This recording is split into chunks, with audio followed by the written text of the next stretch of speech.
Good morning, everybody. This is Dr. Pradeep Srinivasan from Bangalore under the REFER series. REFER stands for Radiology Education for Enhancement of Radiologists. Today we will be seeing a small video on the difficulties or confusion for people during certain instances where the NT can be measured wrongly as a thickened NT, and that too very confidently.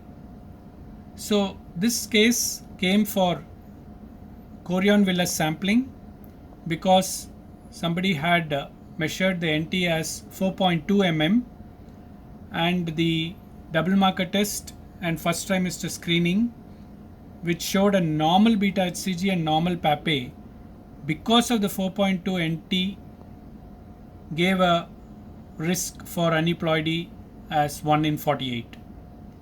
When I saw the pictures done outside, I realized that the normal rules of NT were defied, and that's why it was abnormally measured as 4.2.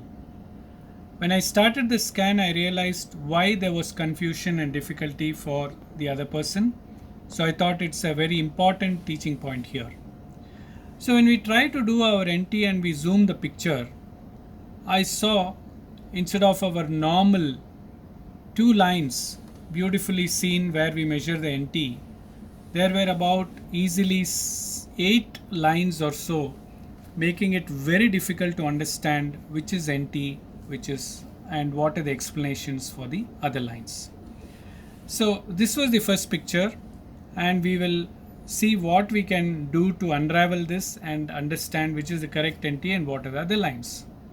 I immediately realized that I need to use color Doppler, and the moment I use color Doppler, I can see color behind the neck, and then I understand that the cord is behind the neck, and then I get the normal NT measurement as 2.4. This was a 13 weeks plus fetus for a 2.4 mm of NT, which was acceptable. Now I go forward and try to get the axial imaging and do the color Doppler, and I can see that there is a nuchal cord, which has created the confusion of showing multiple lines behind the neck.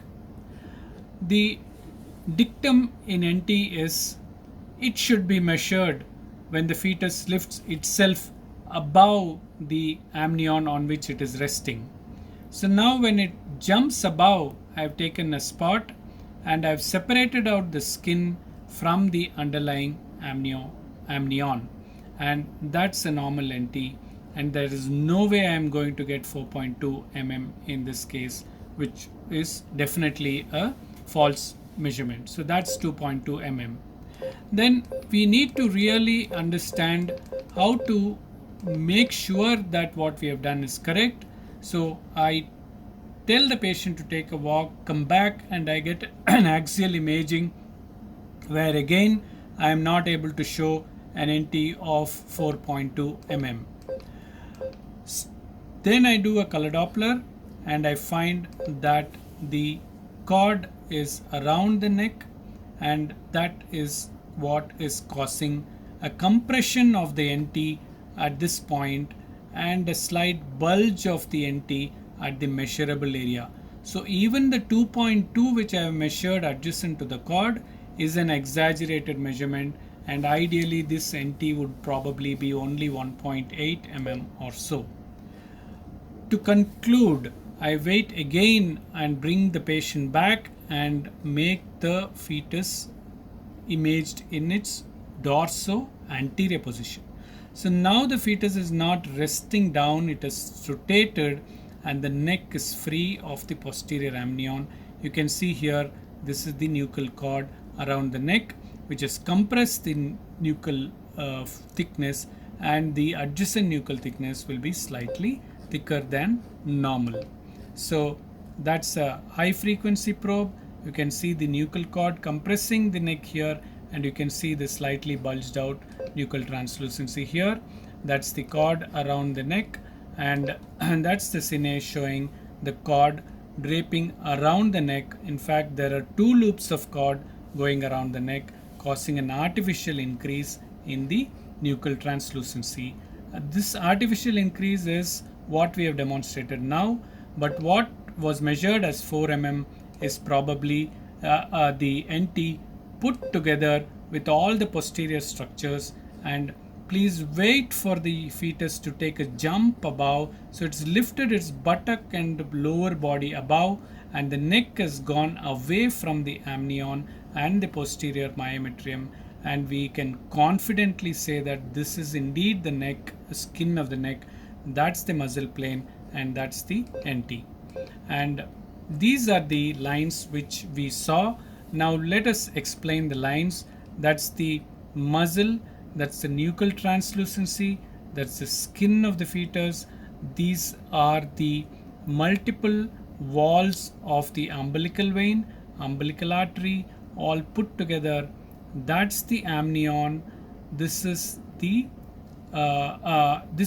amniotic fluid. That's the amnion. This is the chorion.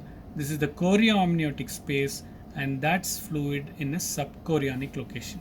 So this many lines has probably added on when the fetus rested itself on the cord and the amnion and on the chorion, and all put together was probably measured as 4 mm. So be aware that NT has to be measured only when the fetus takes a lift above the resting position. And if you have any confusion, use color Doppler, make sure that there is no nuchal cord, and wait for the fetus to move, get it in its axial plane, get it in its dorso-anterior plane, and only when you show an increased NT in both its supine position and in its prone position and in axial view, please go ahead and label it as a thickened NT.